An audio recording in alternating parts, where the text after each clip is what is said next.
नमस्कार, आप देख रहे हैं सीएनबीसी आवाज। मैं हूं मनीषा गुप्ता और शुरुआत यहां पर करेंगे चांदी से, जहां पर तेजी फिर से लौटती हुई नजर आई है। और अगर इस महीने की बात की जाए तो हमने करीबन 13 से 14% की तेजी बनते हुए देखी है और चांदी के लिए चौथा महीना है जो तेजी वाला होगा।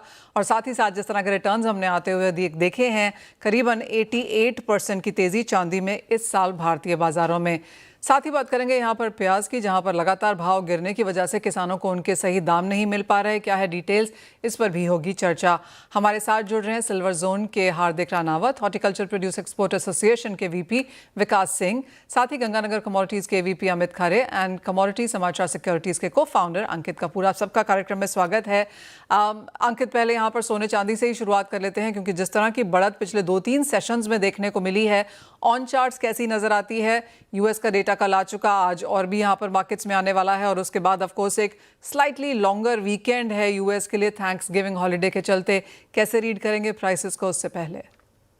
नमस्कार मनीषा मैम। ओवरऑल अगर सिचुएशन देखें तो मार्केट के अंदर तेजी बनी हुई है, क्योंकि ग्लोबल सेंटिमेंट जितने भी हैं वो सब अभी पॉजिटिव बता रहे हैं। फेड की बात करें तो फेड यहाँ पे 10 तारीख को आएगा, तो अभी करीब करीब उसमें देखा जाए तो 10 से 12 दिन इसमें बचे हुए हैं। तो सिनेरियो यहाँ पे पॉजिटिव बना हुआ है। जो मेजर शटडाउन के बाद जो डेटा है वो 16 दिसंबर को आएगा। तो 16 दिसंबर को जो डेटा आएगा उसके सेंटिमेंट्स कहीं ना कहीं एक्सपेक्टेड है कि नेगेटिव आने वाले हैं। इसी वजह से गोल्ड एंड सिल्वर में हम लगातार तेजी देख रहे हैं। अगर मैं प्राइस के आउटलुक की बात करूं तो गोल्ड एक रेंज में चलता हुआ नजर आ रहा है। मुझे याद है 2011 का सिनेरियो, जहां पे गोल्ड स्टेबल हो गया था और चांदी के अंदर हमने लगातार उसके अंदर तेजी देखी थी।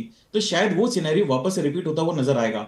तो गोल्ड के अंदर कोई भी अगर गिरावट मिलती है तो एक रेंज में ही चलता हुआ नजर आएगा। तो भी शॉर्ट टर्म की रेंज बात करूं तो 1,22,000 नीचे में और ऊपर में 1,26,000 1,26,500 का एक रेजिस्टेंस बना हुआ है। इसी रेंज में ये ट्रेड करता हुआ नजर आएगा। सिल्वर मुझे काफी पॉजिटिव लग रही है। सिल्वर का ट्रेंड पॉजिटिव लग रहा है।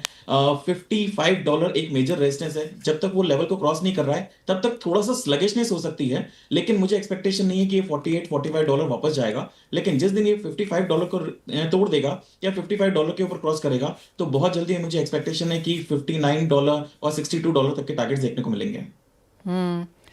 तेजी यहाँ पर सोने चांदी दोनों में है, लेकिन चांदी क्लियरली यहाँ पर आउट परफॉर्म कर सकती है। अमित, आपको भी यही लगता है कि चांदी ने जिस तरह से बहुत लंबे गैप के साथ यहाँ पर overall precious metals, base metals को आउट परफॉर्म किया है, 2026 में उसी क्वांटम के साथ ना सही लेकिन आउट परफॉर्मेंस जारी रहेगी?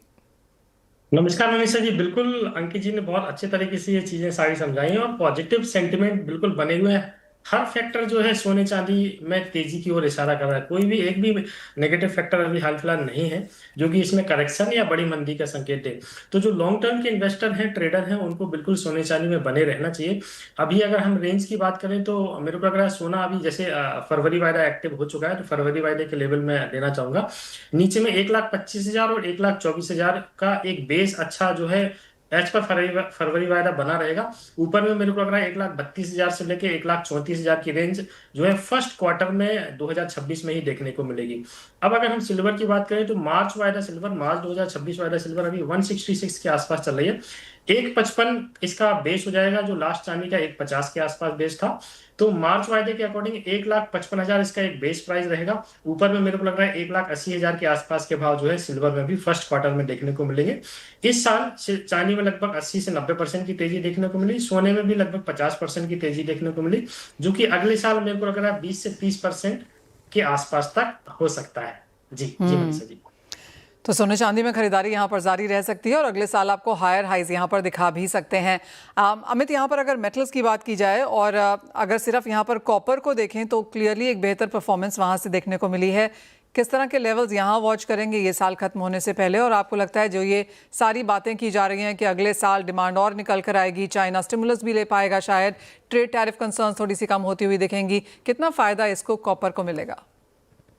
बिल्कुल, कॉपर अभी हम देखा जाए और सारे के सारे बेस मेटल की अगर बात करें मनीषा जी, तो लगभग 15 ट्रेडिंग सेशन से एक रेंज में ये कारोबार करते हुए नजर आ रहे हैं। बट कॉपर को पूरे बेस मेटल का राजा माना जाता है, तो मेरे को लग रहा है अब ये लीड करेगा और आगे ये एक्सपायरी खत्म होती है, नेक्स्ट एक्सपायरी से इसका मोमेंटम अच्छा स्टार्ट हो जाएगा 1 तारीख के आसपास से। अभी दिसंबर वाला कॉपर जैसा कि 1,020 के आसपास चल रहा है, तो मेरे को लग रहा है इसकी जो रेंज अभी होने वाली है वो 1,000 रुपए से लेके 1,060 तक की होने वाली है। तो जो दिसंबर वायदा कॉपर है, मेरे को लग रहा है 1,000 के आसपास, 1,010 के आसपास ट्रेडर्स खरीदारी कर सकते हैं। 990 रुपए का स्टॉप लॉस लेके चल रहा है और 1,060 तक के टारगेट मेरे को लग रहा है नेक्स्ट एक्सपायरी में देखने को मिलेंगे। जी मनीषा जी। जिंक की बात करें अंकित, तो यहाँ पर आपकी क्या सेंस है? नियर टर्म में एक आउट परफॉर्मेंस देखने को मिली है, स्टेबल रहेगी? मैम जैसी बात अमित जी ने करी है, तो वो बिल्कुल सेम ही है कि यहाँ पे स्लगिशनेस है। नए ट्रिगर का वेट है, बहुत दिनों से कोई न्यूज नहीं है मार्केट के अंदर, तो उसी एक न्यूज का ट्रिगर है। आपने जैसा बोला चाइना स्टिमुलस ला सकता है। चाइनीज इकोनॉमी की अगर बात करें तो 2020 जब से कोरोना आया तब से स्लगिश चल रही है।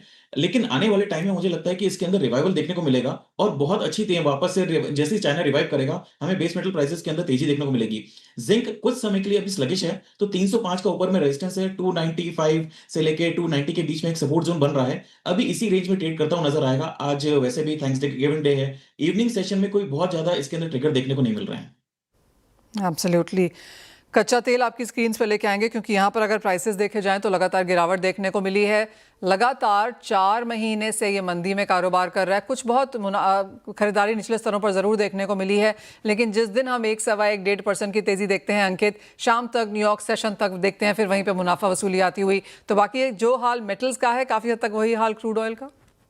बिल्कुल क्रूड ऑयल का वही हाल है, लेकिन एक चीज मुझे यहाँ पे समझनी होगी, साइकोलॉजिकल लेवल $55 $50 का बहुत बना हुआ है। इसके नीचे जाना बहुत मुश्किल है। ओपेक कंट्रीज की अगर बात करूं तो वहां पे कहीं ना कहीं फंसते हुए नजर आ रहे हैं, क्योंकि ओपेक कंट्रीज अगर यहाँ से प्रोडक्शन बढ़ाती हैं और प्राइस अगर यहाँ से स्टेबल रहते हैं, उसी लेवल पे रहते हैं, तो डेफिनेटली उनको नुकसान होगा। प्राइस अगर वो ओपेक कंट्रीज जो है वो कट करने की अगर बात करती हैं, तो यहाँ पे कट करने की कोई गुंजाइश नहीं दिख रही है। डिमांड जो है वो डेफिनेटली यहाँ पे स्लगिश है, लेकिन साइकोलॉजिकल लेवल अगर बात करूं तो काफी सस्टेन कर रहा है। मुझे यहाँ से प्राइस बहुत ज्यादा यहाँ से गिरते हुए नजर नहीं आ रहे हैं। अगर प्राइस डिमांड अगर नहीं बढ़ती है, जैसे मैंने बोला चाइना की तरफ से अगर डिमांड बढ़ती हुई नजर आएगी, तो डेफिनेटली क्रूड ऑयल प्राइसेस वापस से यहाँ से अपसाइड रहेंगे। लेकिन अगर नहीं आती है तो बहुत बड़ी गिरावट नहीं रहेगी, एक ही रेंज में ही चलता रहेगा। इंटरनेशनल मार्केट की अगर बात करें तो 55 से 63, और इंडियन अगर मार्केट की बात करें तो 5000 नीचे में और ऊपर में 5500। नेचुरल गैस भी आपकी स्क्रीन पर लेके आएंगे, क्योंकि यहाँ पर पिछले कुछ दिनों में खरीदारी देखने को मिली है। किस तरह से आप देखते हैं इसे अमित? क्या यहाँ से क्या लेवल्स देखने को मिलेंगे? जी, नेचुरल गैस का चार्ट जैसा कि मैं देख पा रहा हूँ, इसमें एक टॉप फॉर्मेशन मेरे को डेली चार्ट के अकॉर्डिंग हो रहा है। अभी रिसेंट में 419 का जो इसने हाई बनाया था, जब तक वो लेवल क्रॉस नहीं होता है तब तक इसमें फ्रेश खरीदारी से जो है ट्रेडर्स को बचना चाहिए। अभी 410 के आसपास प्राइस चल रहा है। ट्रेडर्स चाहें, जो रिस्की ट्रेडर हैं, वो 410 पे बिकवाली करें, 420 का एक स्ट्रिक्ट स्टॉप लॉस लगाएं। नीचे में 380 तक के टारगेट देखने को मिल सकते हैं। बट अगर 420 का लेवल क्रॉस हुआ तो 40 से 50 पॉइंट का अपसाइड का मोमेंटम भी इसमें ओपन हो जाएगा। तो एक स्ट्रिक्ट स्टॉप लॉस के साथ इसमें एक सेल का ट्रेड अभी ले सकते हैं। ऑलराइट, तो कुछ बिकवाली नेचुरल गैस में, कुछ खरीदारी लेकिन यहाँ पर कच्चे तेल में। और जहाँ तक मेटल्स की बात है, रेंज बाउंड ट्रेंड्स है, लेकिन बिकवाली की राय नहीं है। खरीदारी ऑन डिप्स की ही ऑप्शन वहाँ पर भी अपनानी चाहिए। चांदी पर एक सेंस लेंगे। सिल्वर जोन के हार्दिक रानावत हमारे साथ हैं। हार्दिक नमस्कार, शुक्रिया साथ जुड़ने के लिए। चांदी स्पेशली क्लियरली आज का आउट परफॉर्मर है, प्राइसेस में लगातार तेजी है, ऑल टाइम हाई से बहुत दूर नहीं है। किस तरह से आप टू बिगिन विद प्राइसेस देखेंगे यहाँ से? नमस्कार। सिल्वर राइट नाउ आज ऑलमोस्ट हाई पे ही है, and looking at its historical level also, it is still trading very low. अगर आप देखोगे उसकी जो हिस्टोरिकल लेवल है 1 ounce to 40 ounce है with gold, if compare to gold, and right now it's trading at 1:80। तो यहाँ पर बहुत ज्यादा रूम है अभी भी बढ़ने की, बिकॉज एवरेज जो उसकी रेशियोज है वो भी 1:60 रही है। In the past average, if you count by many years, it has been 1:60. So I believe कि यहाँ से चांदी में बहुत तेजी है, बिकॉज कोई भी कमोडिटी अगर आप जनरली देखोगे तो उसका लाइफ हाई अगर वो उसको तोड़ता है तो उसमें अच्छी खासी तेजी आती है। In terms of COMEX, if you see, I tell you one thing, कि 2011 में ये लेवल्स थे 48 और $49। आज 2025 में भी यही लेवल्स है। It's just 10% up from there. But if you compare it with gold, अगर आप कंपेयर करते हो गोल्ड के साथ में इसे, तो गोल्ड की जो प्राइसिंग 2011 में थी, that was about $1,500 to $1,800। So when you compare it with gold, gold is double from there. But if you see, silver is just 10% up. तो इवन इफ यू कंसिडर, आप अगर इन्फ्लेशन वगैरह भी देखोगे उसके साथ, तो still there is lot of room for silver. And मुझे लगता है कि in the near future silver की काफी तेजी रहेगी उसमें, एंड बिकॉज इसके मल्टीपल यूजेस भी हो गए, तो आई बिलीव कि यहाँ से अच्छी तेजी बनी रहेगी। हार्दिक, जिस तरह की प्राइस मूवमेंट हमने यहाँ पर सिल्वर में आते हुए देखी है, बाइंग या बायर्स के ट्रेंड्स किस तरह के हैं? इन्वेस्टमेंट अच्छी खासी है, फिजिकल इन्वेस्टमेंट इस साल में अच्छी खासी देखने को मिली है, लेकिन अब क्योंकि प्राइसेस में कुछ कंसोलिडेशन है, माना जा रहा है कि चांदी अपनी नेक्स्ट रन के लिए तैयार हो रही है। किस तरह से बाइंग पैटर्न्स हैं? बी वेरी फ्रैंक, सिल्वर में जब भी तेजी आती है तो वहां से बाइंग और बढ़ती है। इट इज नॉट लाइक जब भी वहां पर से जहां पर से प्राइसिंग डाउन आती है तो यहाँ से तेजी बढ़ती है, no. But silver trade like जहां से तेजी आती है, अगर आप देखोगे लास्ट 2-3 डेज में अबाउट 8 to 10,000 की तेजी आई है। और अभी like we are into jewellery and we are seeing lot of good buying in the last 2-3 days. In fact जब प्राइसिंग नीचे आ रही थी तो वहां से प्राइसिंग जब नीचे आ रही थी तो डिमांड थोड़ी स्टेबल हुई। But right now, what we are seeing from past 2 days, with the pricing getting up, people want to buy more and more, and they are like means हर एक को तेजी में जाना है। हार्दिक, ये भी सुनने को मिला है कि जो चांदी वाले हैं, अगर हम स्टैंड अलोन सिल्वर स्टोर्स की बात करें तो वहां पर भी एक्सपेंशन इस साल में देखने को मिला है, जो कई सालों में लोगों ने स्टॉल किया हुआ था, पॉज किया हुआ था। आपके अब आगे जाकर चांदी को लेकर क्या प्लान्स हैं? और आपने जैसे कहा आप ज्वेलरी में हैं, किस तरह की ज्वेलरी बाइंग फिलहाल बायर्स कर रहे हैं? Definitely one thing to be added कि जो गोल्ड वाले स्टोर्स थे, they are also adding lot of silver now. There are stand alone stores and everybody is like adding silver jewelry along with gold. So अगर आप देखोगे the number of stores have, if by proper data, if I'll tell you, the number of stores for silver specific has doubled in last 1 year.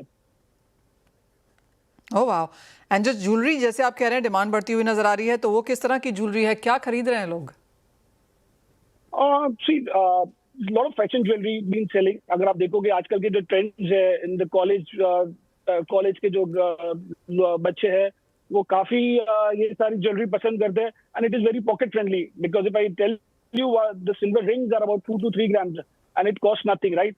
So the demand is really good and I tell you with the prices of the gold getting higher, there is a lot of good demand for silver and it is getting, if I count in the percent, I'll tell you there is at least a growth of 20 to 25% for our sales as well.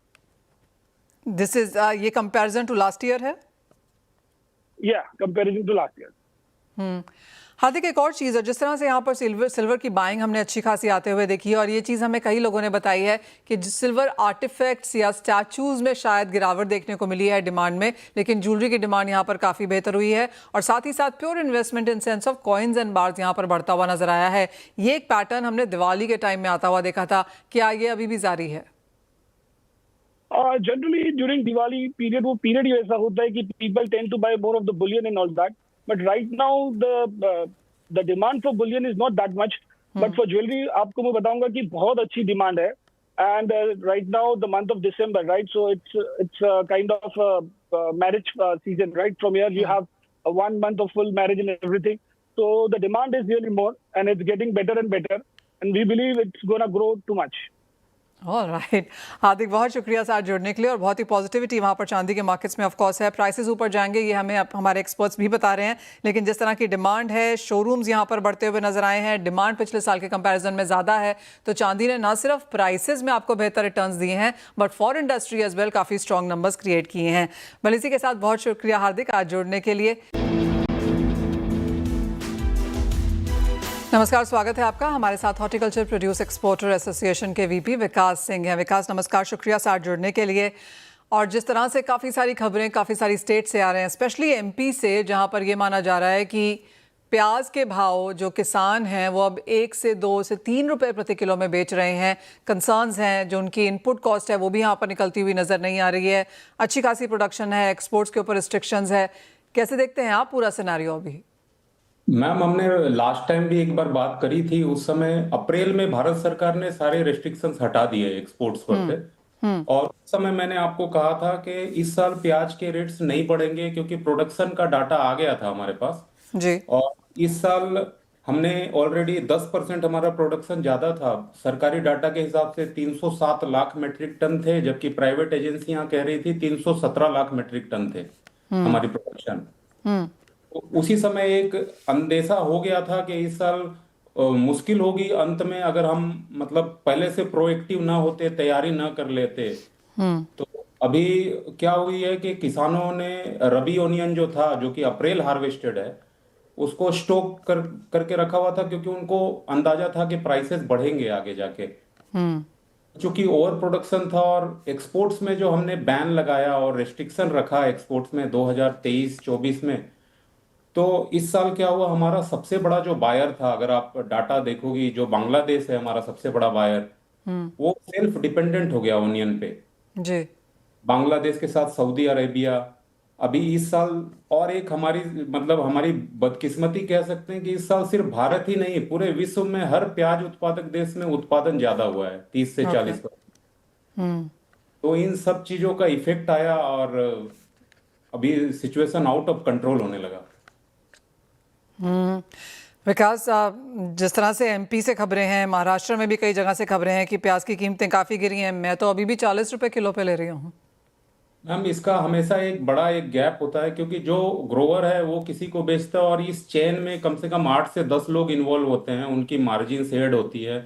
और ये वही होता है, ना consumer खुश रह पाता है, ना फार्मर खुश रह पाता है, और एक्सपोर्टर भी खुश नहीं रह पाता है। जी। जी हाँ विकास, मुझे याद है ये डिस्कशन भी हमने पहले किया हुआ है कि किस तरह से इसके ऊपर काम किया जाना चाहिए, अभी तक नहीं हुआ। और जैसे आपने कहा, काफ़ी हद तक बहुत लेवल्स पे शायद प्रोएक्टिव होने की ज़रूरत यहाँ पर पड़ेगी। तो अब यहाँ पर किस तरह की स्थिति बनती हुई नज़र आ रही है? अगर इतना सारा प्याज है, एक्सपोर्ट हो नहीं पा रहा है, कंज्यूमर्स को मिल नहीं पा रहा है, किसान को पैसे नहीं मिल रहे हैं, किस तरह से? हम जानते हैं प्रोटेस्ट भी यहाँ पर काफ़ी कुछ हो रहा है, लेकिन कुछ कहा है, स्टेट्स कुछ कर रही हैं इसके लिए? मैम, इसके ऊपर महाराष्ट्र सरकार ने भी एक कमेटी बनाई है ओनियन पे, बट मैं ओके। आपको बताना चाहूंगा, हमने जुलाई में, हम चूंकि हमारी एसोसिएशन अपडेट करती रहती है सरकार को सिचुएशंस के बारे में, तो हमने जुलाई अगस्त में कॉमर्स मिनिस्ट्री को अपडेट किया था। और हमने मंत्रालय से उस समय ही मांग रखी थी कि हमें जो अभी रोड टेप इंसेंटिव है प्याज निर्यात पे 1.9%, हमने कहा था कि इसको बढ़ा के वेजिटेबल्स के तौर पे 4% करना चाहिए, क्योंकि वेजिटेबल्स को 4% है अभी। तो हमें आश्वासन मिला था और सरकार ने उस पर एक्शन शुरू भी कर दिया है। हमें अपेडा को हमने अपडेट भी दिया है। बट होता क्या है मैम, ओनियन के केस में 2-3 मिनिस्ट्रीज इन्वॉल्व होती हैं, तो चीजों को समय लगता है। तब तक क्या होता है कि किसान का वो फसल का साइकिल खत्म होने पे आ जाता है, और चीजें लेट होने की वजह से जल्दी नहीं क्रियान्वित हो पाती है, मतलब रोड पे नहीं आ पाती है वो चीजें।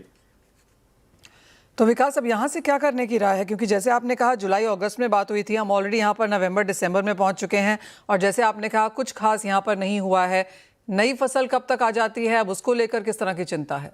मैम, अभी नई क्या हुआ, अभी जैसे लास्ट ईयर हमने इस प्रेजेंट ईयर में हमारा प्रोडक्शन 317 लाख मेट्रिक टन के आसपास है। और अभी जाहिर सी बात है, इस साल फार्मर्स को लॉस होगा, तो अगले साल हमें लगता है कि थोड़ा सा उत्पादन कम हो जाएगा।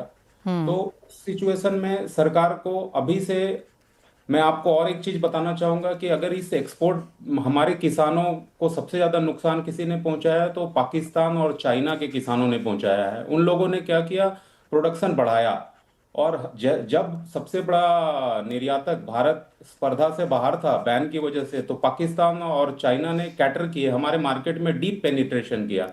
और आज सिचुएशन ऐसी है कि हमारा जो सबसे बड़ा इंपोर्टर होता था बांग्लादेश, वो खुद सेल्फ डिपेंडेंट हो गया। क्योंकि आप लास्ट ईयर का डाटा देखोगी तो 11 लाख मेट्रिक टन का एक्सपोर्ट हुआ था, उसमें 40% हमने सिर्फ बांग्लादेश को निर्यात किया था, जो कि इस पूरे साल बांग्लादेश ने हमसे सिर्फ 2 या 3 दिनों के लिए इंपोर्ट परमिट इश्यू करके हमसे आयात किया है। विकास, एक फाइनल सवाल यहाँ पर, नेफेड क्या कर रहा है इसके लिए फिर?